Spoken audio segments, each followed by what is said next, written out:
Eh bien, bonjour encore une fois, très chers téléspectateurs et abonnés sur notre chaîne YouTube Merveille 2020-2021. Pour nous, c'est un honneur, avant la fin de cette année, de vous présenter cette session de formation dédiée au BIM for Structural Engineering. Donc, nous allons vous parler des BIM Workflow et nous allons vous parler Sophistic Structural Analysis Integrated in Revit. Donc, nous allons vous parler comment vous pouvez être en mesure de faire l'analyse structurale et les dimensionnements directement dans l'interface Revit en utilisant les logiciels extension sophistique et analyse and design for Revit. Et bien sans plus tarder, la personne qui doit vous présenter cette session, c'est encore une fois votre humble serviteur, l'ingénieur Barakika Christian. En fait, peut-être c'est pas la peine que je me présente, mais toute ma description est là. Et si vous avez des difficultés, n'hésitez pas à me contacter via mon adresse email ou me contacter directement sur LinkedIn ou m'envoyer un mail directement et soit visiter notre chaîne YouTube ou notre site web. Tout est là-bas et tout me concernant est sur LinkedIn. Et bien voilà l'agenda du jour. Pour cet agenda du jour, voilà ce que nous allons parler. La première partie, nous allons faire des présentations de la compagnie Sophistic. La deuxième partie, nous allons parler de la présentation des produits Sophistic aussi.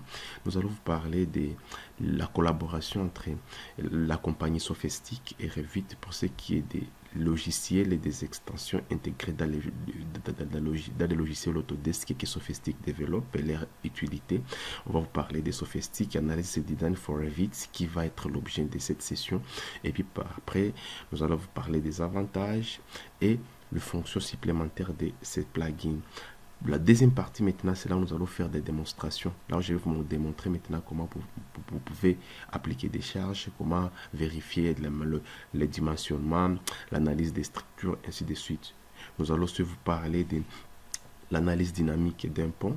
Pour ce qui est des sophistiques, je vais vous montrer comment vous pouvez être à mesure de faire une étude dynamique. Donc, if Quark Analysis Design et Sophistic Finite Element Analysis, donc Sophistic et Structural Desktop, comment vous pouvez faire l'analyse dynamique d'un point béton précontré.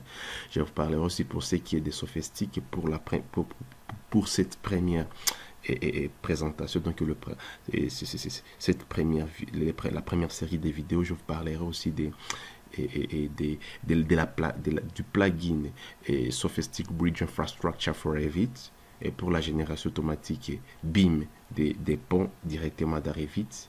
Je vais vous parler de l'analyse des structures avec SophiPlice, vous allez voir, et je vous présenterai SophiCAD dans les jours à venir. Voilà pour ce qui est de l'entreprise Sophistic. En fait, l'entreprise Sophistic, c'est une compagnie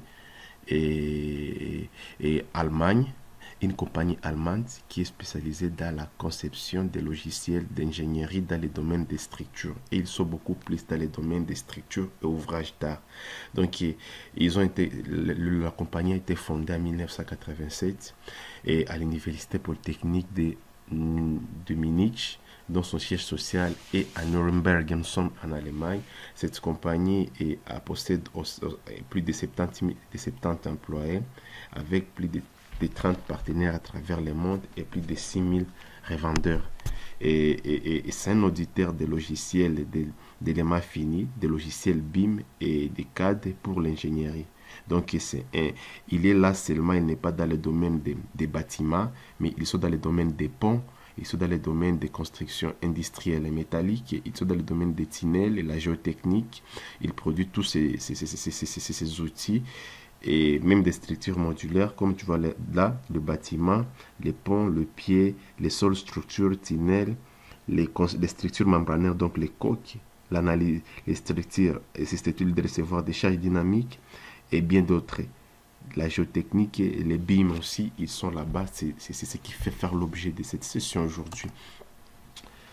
Et voilà un peu, donc quel type de pont que ce logiciel peut faire. Voilà un peu les types de ponts que ce logiciel a mesure de faire. Et nous, pendant ces sessions de vidéos pour Sophistic for Structural Engineering, nous allons essayer de toucher l'ensemble de ces éléments quand nous allons vous parler de BIM for Infrastructures et Structural Design et Advanced. Donc pour la modélisation avancée et avec Sophistic, je vous montrerai pour la plupart de ces ponts comment vous pouvez être à mesure de les modéliser. comment appliquer des charges, des trafics, et comment faire l'analyse des structures, comment faire les dimensionnements des différentes sections, et voilà, que ce soit en béton précontraint, que ce soit en béton. Donc je vais vous expliquer tout ça. Tous ces ponts-là, je vous montrerai pour la plupart comment vous pouvez les modéliser avec les Sophistic Analysis and Design. Et pour ce qui est des types d'analyse des structures, pour le pont, que ça peut faire, voilà un peu les types d'analyse. Par exemple, pour ça, vous voyez un peu les types d'analyse. Il vous montre les déformations des ponts suite aux différentes phases des vibrations pour une analyse dynamique.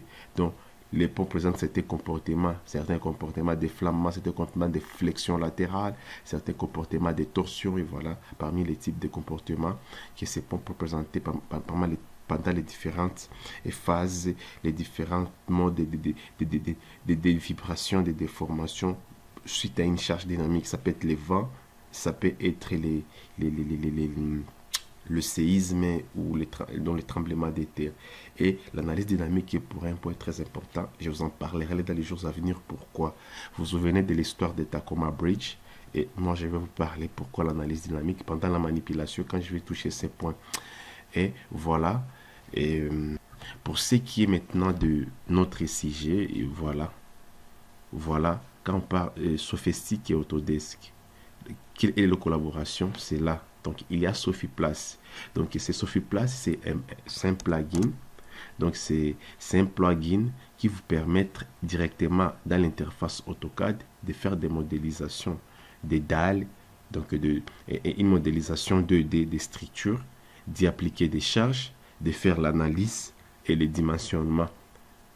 Et aussi appliquer les systèmes de précontraintes, que ce soit pour les dalles et d'autres éléments. Et c'est dans cette interface-là que vous avez la possibilité de modéliser n'importe quel type d'ouvrage d'art et de l'importer dans le logiciel sophistiqué Structural Desktop pour faire une analyse plus avancée, entre autres l'analyse dynamique et ainsi de suite. Et voilà pour ce qui est de Revit. Là maintenant nous avons Reinforcement Detailing. Donc là c'est un plugin de Sophistic intégré dans Revit qui vous donne la possibilité de générer des ferraillages en 2D et en 3D et de produire des documentations. Donc vous pouvez créer des plans d'exécution et de très belles présentations pour ce qui est des ferrailles pour un projet en béton armé. Je vous parlerai de ça. Et il y a aussi Sophistic Analysis and Design for Revit, qui est l'objet de cette session d'aujourd'hui, ou qui est un plugin qui vous donne la possibilité de créer et indépendamment et à partir des BIM modèles, Revit Interface, de faire une analyse des structures. Mais aussi, il y a Bridge Infrastructure Model, qui est directement un plugin intégré dans Revit qui vous donne les possibilités de faire des modélisations, les dimensionnements, et non de faire des modélisations et la production de la documentation, des faits, des présentations, des dessins de présentation d'un ouvrage d'art. Donc, c'est une extension Revit pour les projets d'infrastructure comme les ponts. Et l'objectif principal, c'est de créer des modèles de ponts 3D paramétrisés en utilisant des paramètres d'alignement et des familles génériques dans Autodesk et Revit. Donc, il est possible avec cette extension intégrée dans Revit de créer un axe de pont en utilisant des paramètres d'alignement. Ces paramètres d'alignement, ils peuvent provenir soit des civils 3D ou de notre logiciel et de route, et puis vous l'intégrez directement là, vous générez des axes et créez votre modèle de pont où vous allez placer les différents éléments des ponts, le quillet, les tabliers, les piles de ponts et autres, les corniches, ainsi de suite. Et là, il vous donne la possibilité de modéliser d'une manière plus paramétrique et plus rapide des ponts routes, des autoroutes, des tunnels et des ponts rails.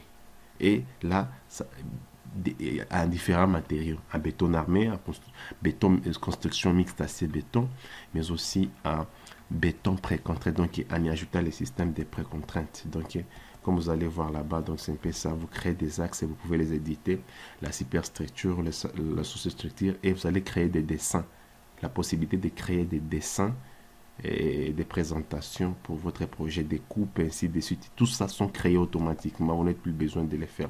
Vous avez la possibilité de générer des armatures en 2D, en 3D avec les logiciels. Voilà, je vous parlerai de cette extension dans les jours à venir. Donc c'est un peu ça.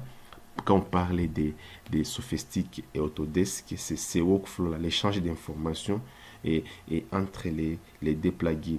Tous ces plugins que je vous parle là fonctionnent directement dans l'environnement des solutions Autodesk. Par rapport aux autres plugins que je vous ai parlé là-bas, d'autres logiciels là comme Sophistic et Studio Desktop, là c'est directement sans aucune interaction avec l'environnement Autodesk, c'est directement dans Sophistic. Et donc, par exemple, l'outil Sophistic Bridge Model s'intègre dans un concept BIM, c'est-à-dire que c'est un modèle 3D comme source de données pour la planification et la construction. Et voilà, maintenant, nous allons parler des Sophistic Analysis and Design, qui est, je vous ai dit, c'est une extension intégrée d'Arrivit qui vous donne les possibilités d'effectuer les analyses des structures des bâtiments et les dimensionnements des éléments directement au sein d'Autodesk et Revit. Comme vous allez voir là-bas, nous allons voir exploiter la géométrie. Cette possibilité-là, tout en s'intégrant dans les processus de collaboration. Donc, Sophistic Analysis and Design vous offre un processus BIM continu et complet pour l'analyse structurelle. Donc, comme vous allez voir là, et ça c'est un modèle Revit. Donc, l'exploitation de la géométrie 3D d'Arrivit. Donc, ça c'est un modèle Revit et avec d'autres logiciels externes. Donc, ça, vous faites une modélisation avec Revit. Et quand vous finissez, vous envoyez les modèles dans un logiciel de calcul de structure, comme Protastructures, comme Advanced Design, et comme CPCAD ou Robot Structural Analysis, SISAP, ITAB, tous ces logiciels-là de structure. Mais à l'exception maintenant de le plugin Sophistic Analysis and Design for Revit, là c'est directement, vous modélisez un modèle architectural, il vous produit un modèle de structure, il vous donne les modèles analytiques, et à partir de là vous pouvez maintenant commencer à faire les études et générer des maillages. Et l'autre avantage, c'est cette possibilité là d'ajouter, vous pouvez diviser votre modèle structural en sous-systèmes. Donc un seul modèle, vous le divisez en sous-systèmes avec une multiple analyse des structures. La possibilité de faire la production des descentes des charges que je vais vous parler dans les slides précédents. Et voilà, là, vous pouvez reproduire des analyses de structure, voir des moments, des déplacements et tout ça. Voilà. Donc, comme ça s'explique là-bas. Et là, maintenant, et Work in Structural Analysis, là, c'est un point très... Et parmi d'autres fonctionnalités les plus intéressantes de ces plugins Sophistic Analysis and Design, premièrement, parmi les fonctionnalités que je connais de ces logiciels, premièrement, cette possibilité-là de vérifier les cohérences du modèle analytique et son dialogue complémentaire, et vous donne des avertissements avant de lancer les calculs. Et il possède une puissance de maillage automatique Sophistic combinée à des options de tolérance avancées pour générer directement un maillage pour commencer à faire l'analyse des structures. Et il possède des fonctionnalités de modélisation analytique avancées, par exemple pour les poutres en T. Donc vous pouvez modéliser, calculer des poutres en T, des poutres voûtées et les relâchements des bords, l'analyse linéaire en 3D directement au sein des Revit à l'aide des méthodes des éléments finis. Ça c'est très important. Les options de calcul avancées telles que la prise en compte des phases de construction pour le poids propre de la structure, les options de calcul avancées telles que je vous ai expliqué, la création des sous-systèmes d'aide 3D avec la génération automatique des conditions d'appui par sélection ou directement à partir des niveaux de Revit, la descente des charges automatiques entre les sous-systèmes liés au niveau, la possibilité là, de modifier des matériaux, des sections et combinaisons des charges conformes à la norme de calcul choisie grâce au mécanisme d'assignation automatique et personnalisé, l'organisation et dimensionnement au zéro code des éléments en béton armé au sein des Revit, les dalles et les poutres, et ainsi de suite. Les résultats, vous pouvez les obtenir directement au sein de l'interface Revit, comme le module des résultats que vous allez voir dans le plugin, et vous pouvez l'exporter vers Excel, ces résultats-là, des calculs, des descentes des charges, et ainsi de suite. Et toutes ces informations-là sont enregistrées au sein d'un fichier RVT, ce qui permet l'intégration parfaite de tout processus de collaboration. Et voilà, pour ce qui est de la descente, ceux qui ont eu le plaisir d'utiliser les anciens logiciels de calcul de structure et ceux qui, par exemple, comme moi, on fait par exemple le calcul on fait les structures comme options à l'université. Vous vous souvenez très bien l'ancienne méthode manuelle que nous utilisons pour faire la descente des charges. Vous savez très bien que on utilisait une méthode classique en se basant sur les surfaces d'influence pour faire l'analyse des structures et pour la descente des charges. Et puis par après, on peut faire les calculs manuels. Maintenant, par après, avec le temps, il y avait un logiciel qui Autodesk avait développé, CBC, Concrete Building Structure, ce logiciel-là qui avait reproduit tous ces processus-là de faire une descente des charges manuelles. Et conformément avec Robot, là où il faut diviser les étages. Et maintenant, de l'autre côté, maintenant, et avec ces logiciels-là sophistiques, pour la descente des charges, lui, il génère directement une méthode aux éléments finis. Et puis par après, ces logiciels-là, ils utilisent une approche par élément fini. Et puis par après, ils vous produisent un modèle. Donc pour lancer les calculs et produire la descente des charges, il faut générer les maillages. Par rapport à cette méthode ici, avec, par exemple, la méthode manuelle que ce logiciel est simple de reproduire dans son interface, c'était juste les options là des surfaces d'influence. Et voilà, ça c'est le workflow traditionnel, donc l'ancien, donc les classiques, donc les workflows classiques. Tu vois là-bas, ça c'est la reproduction des modèles et que j'ai produit. Un modèle 3D architectural et j'ai besoin d'avoir un modèle analytique et un modèle de structure. Avec la méthode manuelle, je dois exporter ces modèles et sous différents formats, soit des dessins que j'ai imprimés, et puis je vais utiliser la méthode manuelle, et puis sous format DWG, IFC ou lien direct. Maintenant, ou soit vous pouvez appeler quelqu'un, vous lui dites que je vous ai déjà envoyé les modèles par mail. Maintenant, quelle est la conséquence de cette ancienne méthode d'utilisation des collaborations pour ce qui est des workflow structure analysis? Premièrement, imaginez lorsque vous voulez changer quelque chose ici, vous voulez changer un modèle ici. Vous avez la possibilité, quand vous changez un modèle ici, ou vous voulez changer un élément ici ou y ajouter un élément, qu'est-ce que vous allez faire? Il faut reproduire les modèles. Donc, il y a ce qu'on appelle le rework, donc un travail répétitif. Donc, vous allez recommencer tout à zéro, ce qui est tellement conséquent. Ça va prendre beaucoup plus de temps, ça aura de l'impact aussi sur les coûts de l'ouvrage. Mais aussi, et à part ça aussi, il y aura certaines erreurs. Donc, le modèle 100% n'est pas tellement parfait, n'est pas tellement 100% cohérent du fait que lorsque vous allez faire les transferts d'informations, les échanges de formats pour pouvoir avoir les modèles structurels, parce que là vous allez avoir un modèle, par exemple vous avez dessiné soit dans Archicad ou notre logiciel d'architecture. Maintenant pour avoir ces modèles, il faut encore une fois, par exemple on vous envoie un fichier DD sous format de WG et encore de nouveau de reproduire un modèle analytique structural. Tu vois combien de fois que c'est un double travail et c'est là où maintenant les BIM jouent un rôle important. Et quand vous allez faire une modification ici, vous êtes en mesure encore une fois de renvoyer les modèles et directement encore une fois de recommencer la modélisation à zéro. Tu vois que ça fait perdre beaucoup plus de temps parce que l'échange est manuel et l'échange d'informations. Donc c'est une modélisation manuelle dont il contient certaines erreurs précisément et l'échange d'informations n'est pas 100% sûr parce qu'il y aura toujours certaines pertes d'informations liées à ce que l'échange des données.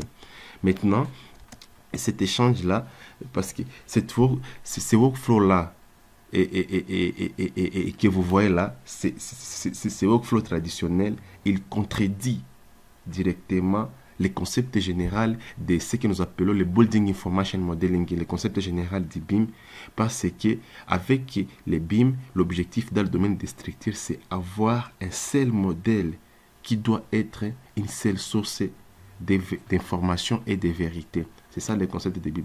Un seul modèle qui contient toutes les informations possibles qui sont intégrées dedans. Et c'est là maintenant, là où, pour surmonter cette contradiction, ça sera tellement très important et bénéfice d'intégrer maintenant dans le domaine des structures et pour un modèle central, un modèle BIM qui en fait, qui va vous produire ce que vous allez voir ici. Voilà les concepts maintenant que nous allons pouvoir utiliser pour notre session de formation. Là où je vous ai parlé des BIM, Workflow in Instruction Analysis, BIM Workflow in Integrated Instruction Analysis Workflow. Tu vois là-bas, là, nous avons juste un seul modèle. Tu vois, j'ai un modèle analytique modèle architectural que j'ai modélisé par exemple avec Revit. Directement, il y a, quand j'ai produit un modèle architectural, directement, Revit me produit un modèle analytique. Directement. Et à chaque fois qu'il y a une modélisation, une modification, il y aura des ajustements automatiques. Et donc, les fonctionnalités sont dynamiques et cela me permet de gagner beaucoup plus de temps. Tout au long de la conception, pendant la phase de l'analyse des structures de mon modèle, je peux modifier la structure autant que je veux, sans pourtant qu'une fois revoir la modélisation, cette modification va affecter directement l'ensemble de la structure aux éléments qui ont été appropriés. Donc, un seul modèle avec une solution Revit. Donc, vous n'avez plus besoin d'avoir un logiciel externe pour pouvoir lancer une analyse de structure, mais tout ça se fait directement ici. Vous avez votre modèle, vous avez les plugins pour faire la modélisation. Ce qui est plus important dans Revit parce que vous gagnez le temps.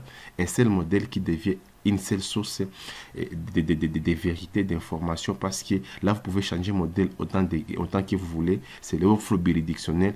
Donc, le modèle architectural est lié directement à un modèle analytique et structural. À chaque fois que j'ai fait des modifications, ça affecte directement ma structure. Et là, comme vous voyez là-bas, les plugins Analysis et Revit, voilà, ils donnent cette possibilité dans la méthodologie, l'analyse structurale aux éléments finis directement au sein d'Autodesk et Revit, la possibilité de générer des descentes de charges. Tu vois, j'ai un modèle 3D et à partir du modèle 3D, il me produit directement un modèle analytique. Et là, je vais voir le maillage automatique de Sophistic Analysis et là, je vais voir les résultats des centres de charge. Donc, c'est un peu ça que je vous ai pour l'avantage de BIM. Et voilà, parmi ces avantages-là, voilà certains. Par exemple, l'efficacité. Vous allez éviter les modèles répétitifs de travail, donc les rework, et immédiatement en réaction avec la modification, avec le modèle architectural. Et là, c'est perspicace parce que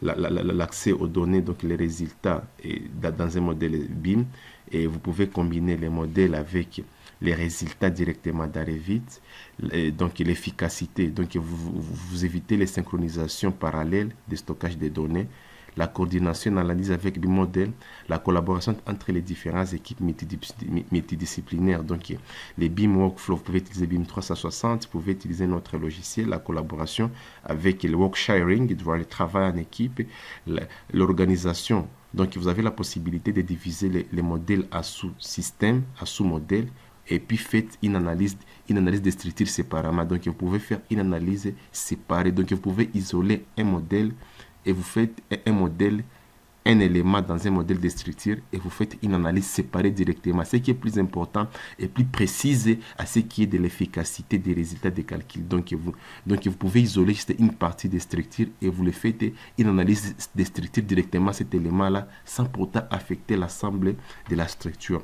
Et là, la possibilité là, de transférer des charges. Donc, vous pouvez transférer les résultats des charges que vous avez fait sur un étage supérieur à l'étage inférieur avec des modèles séparés, ce qui est très important pour une analyse des structures avec beaucoup plus de précision dans un seul modèle analytique, mais vous pouvez reproduire des multiples analyses de structures et avoir beaucoup plus de résultats précis. Mais à part ça, il y a d'autres fonctions supplémentaires, par exemple comme le dimensionnement béton armé, la génération des noms de calcul, la gestion automatique des combinaisons, liaison vers Revit armature, la modélisation et analyse des dalles en béton précontré que je dois pouvoir vous parler aussi pendant la manipulation, et les workflows aussi pour ce qui est des dynamos pour l'automatisation des résultats et l'évaluation, les calculs, les processus d'export. Donc je vous parlerai aussi de ça, comment vous pouvez intégrer les generative ou le computational design et dans le domaine des structures, par exemple avec Sophistic, et comment vous pouvez générer certains résultats automatiques que je vais pouvoir vous montrer. La collaboration avec BIM 360, là, et vous connaissez très bien BIM 360, donc c'est design et tout ça, le travail en équipe, la gestion, la coordination, la visualisation des modèles BIM entre différents corps des métiers disciplinaires. Donc la collaboration qu'on appelle les connected BIM, donc les BIM connectés. Et voilà, quant à moi, je vous dis merci et nous allons nous retrouver à la prochaine vidéo où je dois pouvoir vous maintenant commencer les choses sérieuses, où maintenant nous allons commencer la manipulation de notre modèle. Merci beaucoup pour votre attention. J'espère bien que cette présentation, cette littérature vous prépare directement et va vraiment vous aider pour entrer dans les vifs du sujet de notre session qui fait l'objet d'aujourd'hui. Merci beaucoup et à tout à l'heure.